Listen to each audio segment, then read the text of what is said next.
Excuse me, did you know that 30% of grade 3 students lack basic literacy skills? That means in a class of 26 kids, 8 of us are gonna fall behind. We're 4 times more likely to drop out of high school. 4 times. I'm more likely to end up on welfare. I'm more likely to commit a crime. We're the future of this country. Don't you want us to succeed?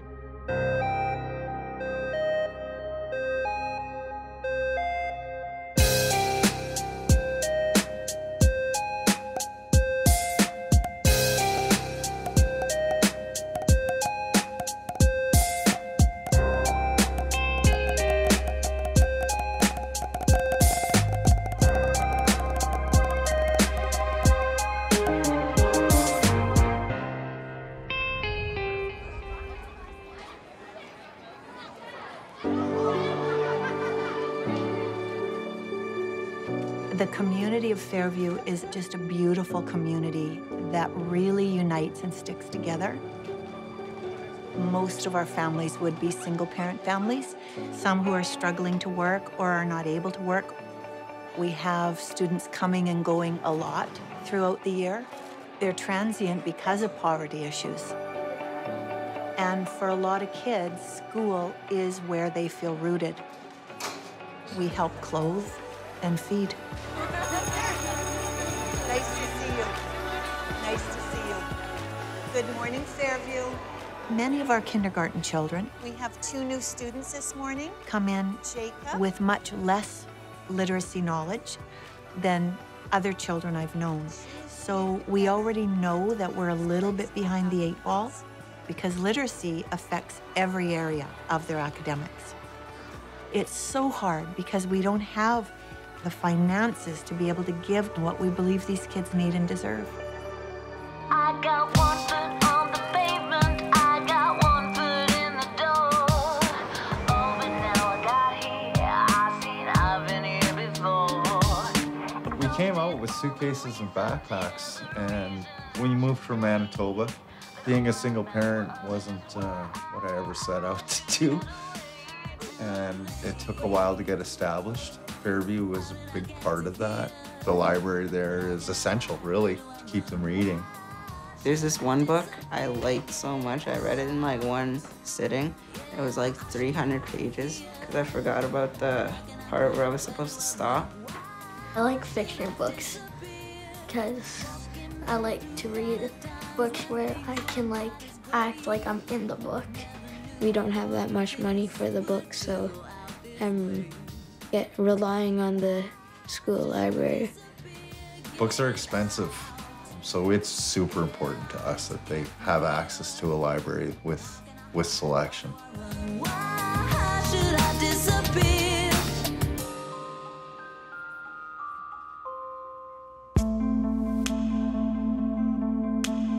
Here we have a collection of very tattered, old, outdated, unappealing books. And when there are books like this on the shelf, children are not so excited about reading. They're just not that appealing. It looks like somebody's dog has actually chewed this one here. Here we have an engineer, and he's at his drafting table for Sony, and you can see the latest and greatest Walkman. This is a telephone.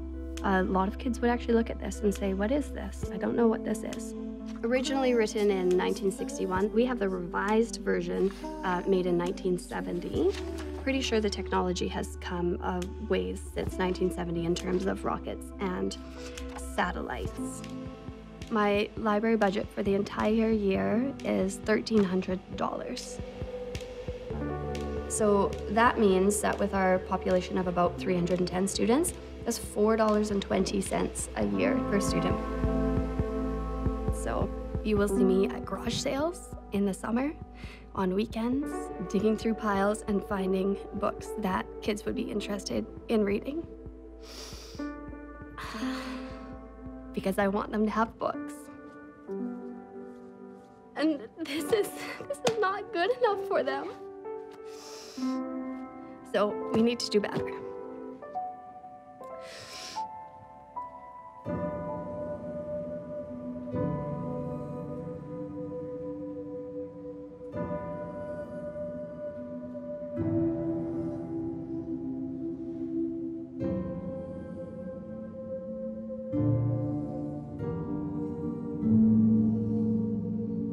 It's cutting the heart out of the school literacy program. They've just been underfunded and understaffed for the longest time, and now our school libraries are starting to die. It's that simple.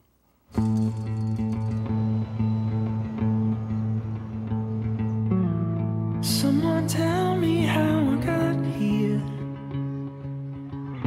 From the city to this frontier. It's the most disadvantaged in society who are the most affected. All public schools are suffering from a chronic underfunding of their libraries, but in the more affluent areas, parents are bridging the gap. In the more economically challenged areas, the parents just don't have the money.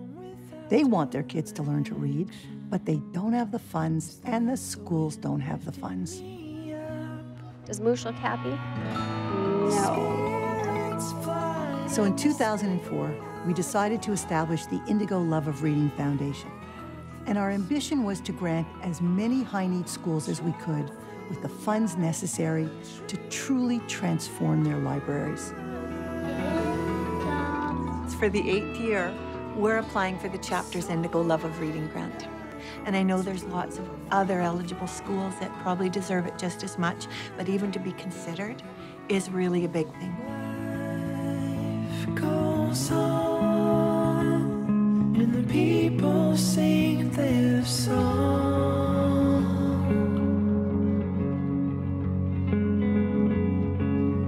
I completely applaud corporations that provide resources for schools.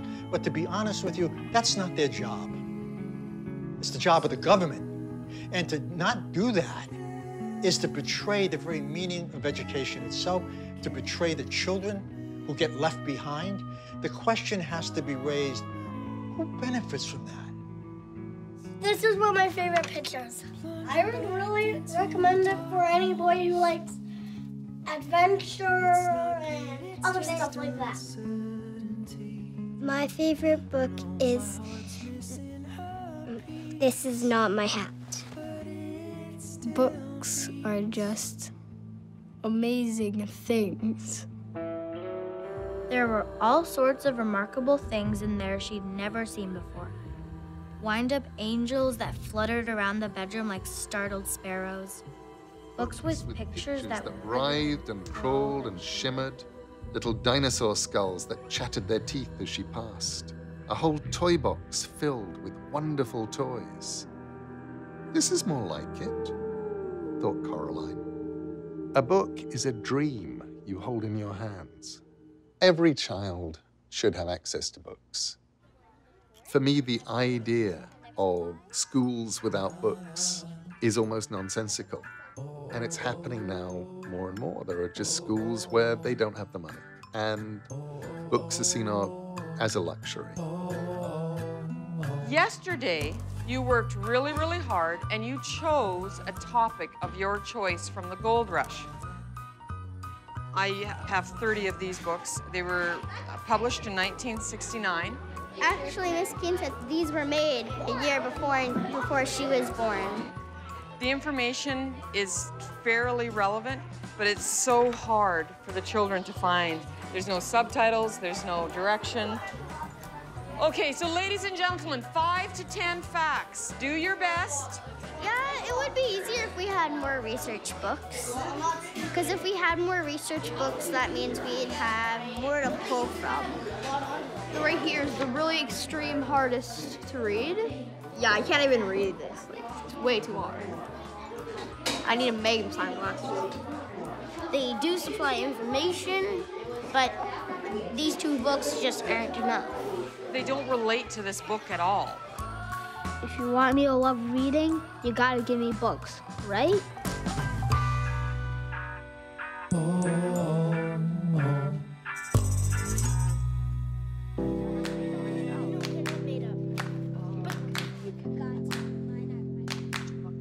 I love that libraries and librarians can change kids' lives. One kid being given the right book, you will change a life forever.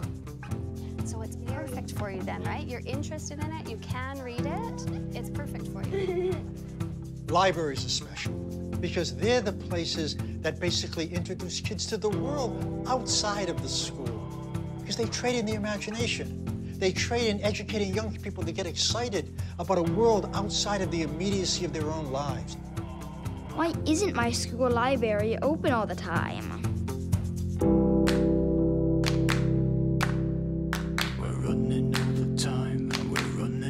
Over the last 10 years, librarians have become an endangered species. Noah, you are set. If the school is without a librarian, the collection starts to decay, and no one knows what books to buy, and the teachers stop using it. I actually have to work at 2 school libraries. I'm here 3 days a week, and I have to work at another school library 2 days a week. And when I'm not at either school, the library is closed. So when you are cutting library funding, you are saying that literacy is not important. You're saying wisdom is not important. All you are doing, in essence, is stealing from the future. As a society, we're acting as if engaging young children in reading is just not that important. I don't think anyone, not our political leaders, our opinion leaders, or frankly, Canadians across the board, know how bad the situation is. It is a crisis.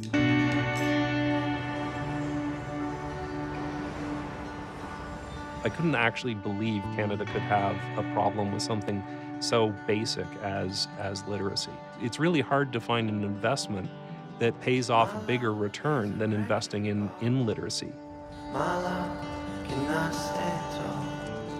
My love is a foggy. It enables you to develop other skills. It enables you to get better jobs. It enables you to have better income. It enables you to become more positively involved in your society. What happens if you don't have the literacy skills? Well, the doors of opportunity get slammed shut. I can't read well enough to fill out a job application, so at 30, I'm on welfare. I get pregnant at 15 and drop out of school. No kid should have to be placed in a situation that will determine that for the rest of his or her life, all that kid will have to think about is surviving.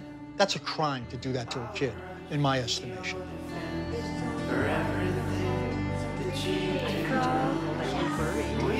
Okay, keep reading. Literacy gets seen as a sort of soft skill, and it's not. It's a bedrock skill. It's actually at the foundation of everything. The fact is, if I'm not reading by grade 3, you're asking for trouble.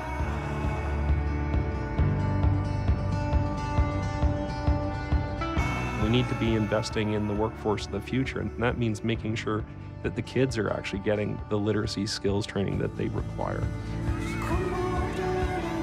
The fact that 30% of kids aren't getting the scores they need is an unacceptable outcome.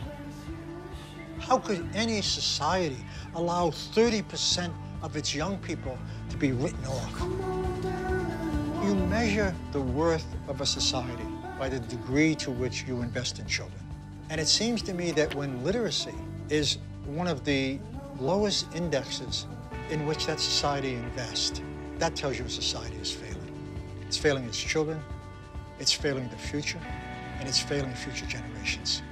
The more that you read, the more things you will know. The more that you learn, the more places you'll go.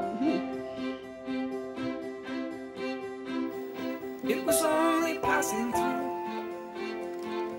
We all know that a reader is a leader, and these are just the future that we have.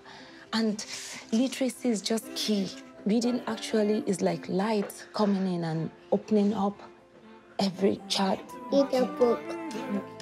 Yeah. When kids learn to read from this age, it helps them because the foundation has been set. So library is very, very important. If I want to be an engineer, I'll have to have a pretty good vocabulary. So reading will help me do that and helps my imagination grow bigger. The imagination, metaphorically at least, is a muscle. When somebody gives you a book, they are giving you raw code. They are saying, here are 26 letters and a handful of punctuation marks, and you can use them to build a world.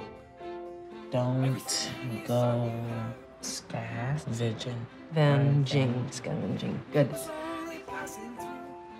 I wish you could just see when those kids unlock the code, especially kids that have never unlocked it before, that sense of accomplishment. It can only bring you confidence. It's going to start turning your brain on, because you are making this stuff happening. You're not passive. You are a contributor. I'm on an airplane or like scuba diving or battling space aliens. It's really cool. I love reading because it gives you more emotions and a chance to live more lives. We were made to watch and wonder. One of the amazing things that literature does is it puts us inside somebody else's head. We experience their emotions. And that, I think, is enormous, because it gives us, at a very, very young age, the leap that tells us that other people matter.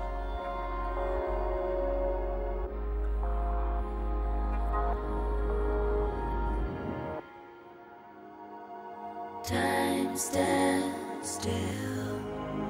So the experiment was one that was designed to see whether reading a piece of fiction would have an effect on people's empathy. Some people are reading fiction, some people are reading non-fiction, and then after that they take a test which is called the Mind in the Eyes test. It's a very good test of empathy and understanding others. In the test, the person is going to look at 36 photographs of people's eyes, and for each one, choose one of 4 descriptors. Things like concentrating, anxious, angry. So really, it's a test of social understanding. The results show that those who read fiction were better at the Mind in the Eyes test, and so better at understanding others. Because you're actually engaging with fictional characters, what you need to do in order to understand the story is to understand the people. The better we could become at that, then it's likely that the better our societies would be. And so reading fiction isn't just entertainment. It's a way of improving and practicing our thinking about what's at the very, very center of human life. Can you read me the book? If you cannot read, you are automatically disenfranchised. Without literacy, you're not part of society. You're simply on the outside.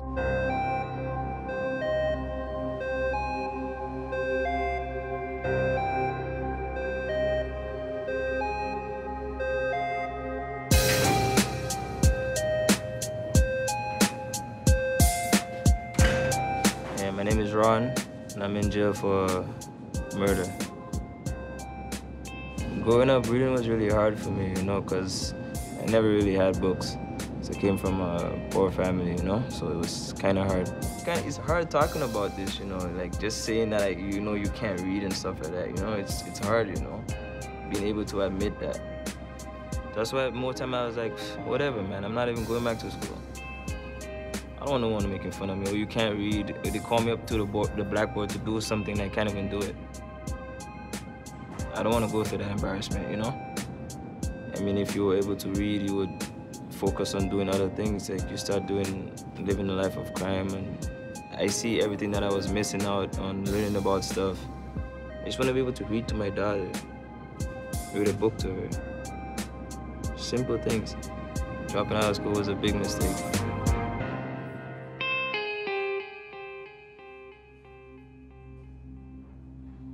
You're more than trapped. It's a kind of trap that people often don't understand. Illiteracy is a recipe for failure. These are kids who are going to be punished for not having access to the resources they should never have been denied in the first place. Open this book and you will see a secret path called poetry. Follow the path and you will find a home for your heart and a treat for your mind. So we've been working on our grant application for the Indigo Love of Reading Foundation. And I was hoping that you could tell me a little bit more about your dream library floor plans. I think we should have like a little research lab. The thing I like about my library, because of this big area, they show like new books here. More bookshelves for more books. And I love books, so more bookshelves. All right, I like it. I like that plan. I think that we could have like a mini house that we could go in to read with bookshelves on the side of it. I really want like some couches and some bean bags and some pillows. I think that would be pretty cool.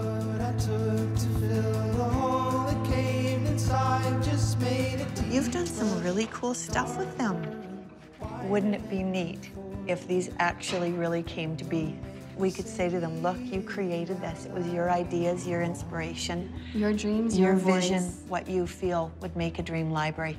It was filled with the fluttering of countless pages, and Morris could hear the faint chatter of 1,000 different stories, as if each book was whispering an invitation to adventure.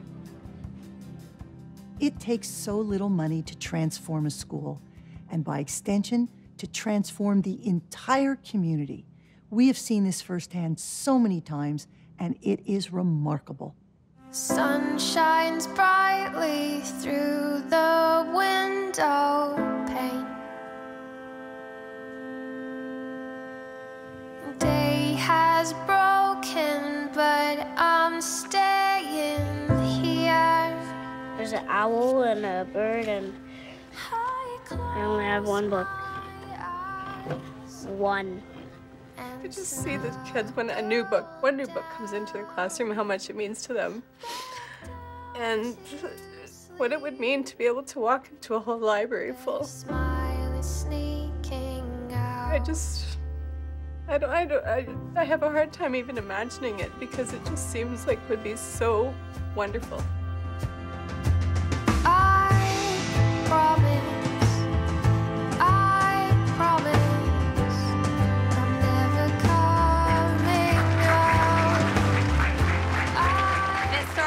In 2007, and that grant over 3 years gave us the opportunity to fill this library with all of its shelves and all of the books so that our kids get to see all kinds of beautiful literacy resources.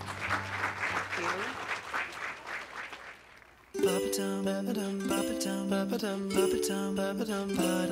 I don't even like to read. I only read when I'm bored. And I have nothing to do. I'd say it definitely did help me, because after we got the grant, there was more books than we know what to do with. I read books to learn. Well, it helps a lot, especially because I'm trying to find my own career now. Like, I'm trying to do some welding, and I need to learn how to read blueprints. So I'm reading books on how to, read all the blueprints, like all the measurements and the correct angles and stuff. And I did a picture of this, me at my desk reading. It's just me reading, learning some stuff, It had a very positive impact, I would say. I was able to just go around and choose whatever kind of books I wanted, whatever interested me, and I think it just shaped who I was. Why do you think I have a big of a head? The size of a pumpkin.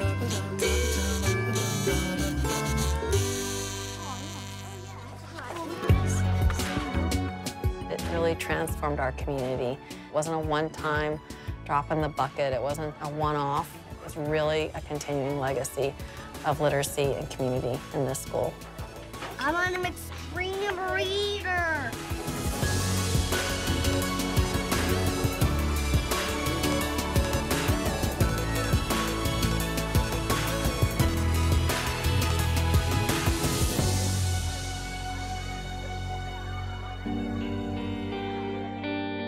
The state of our nonfiction collection is in such dire straits that I really felt this year that I had to dedicate the entire budget to nonfiction resources.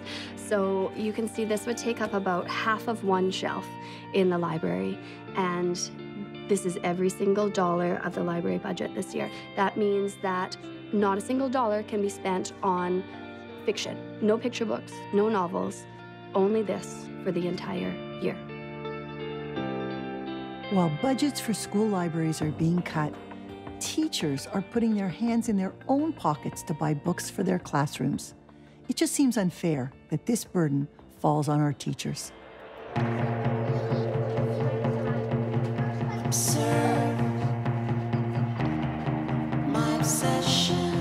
My book collection has taken me approximately 17 years to collect. I insure them through my house insurance. I have it insured for $4,000. Out of this collection, I would say 50 books belong to Fairview, and the rest have Noreen Keene stamped into them in various locations. I picked out this Weird But True 7 book because I like to be mystified, and if you look inside, it's a Keene book. How to do your homework without throwing up, because it was just a really interesting title. And so far, this one, and this one are all Miss Keene's books. She has lots of them.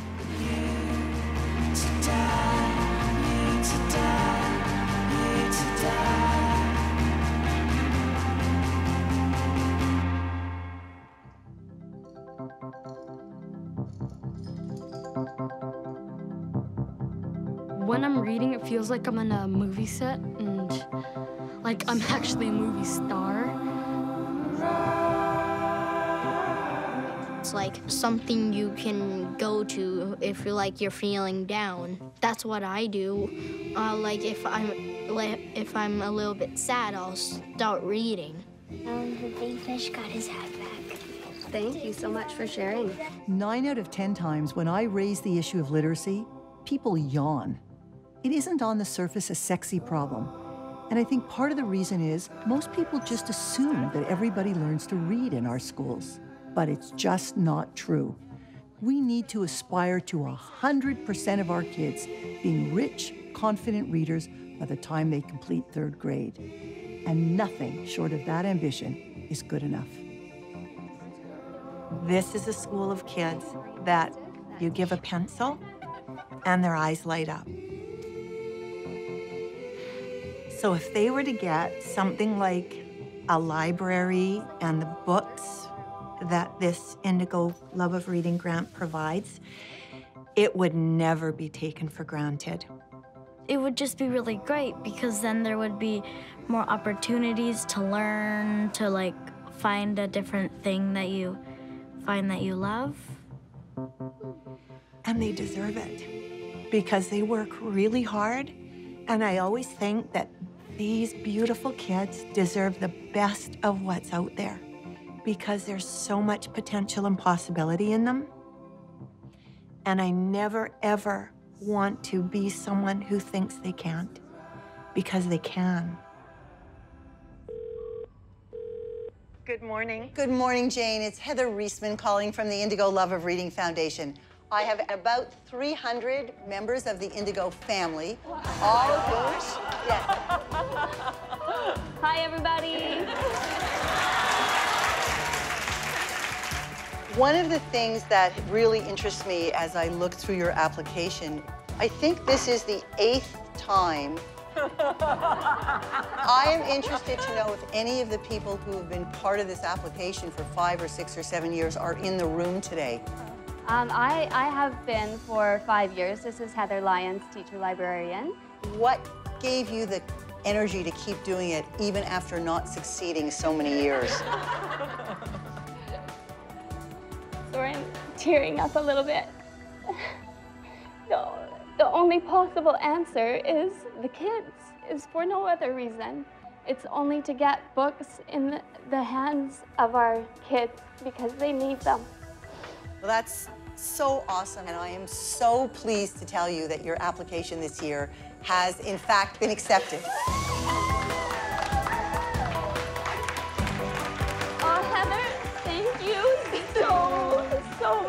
I cannot think of a more deserving school.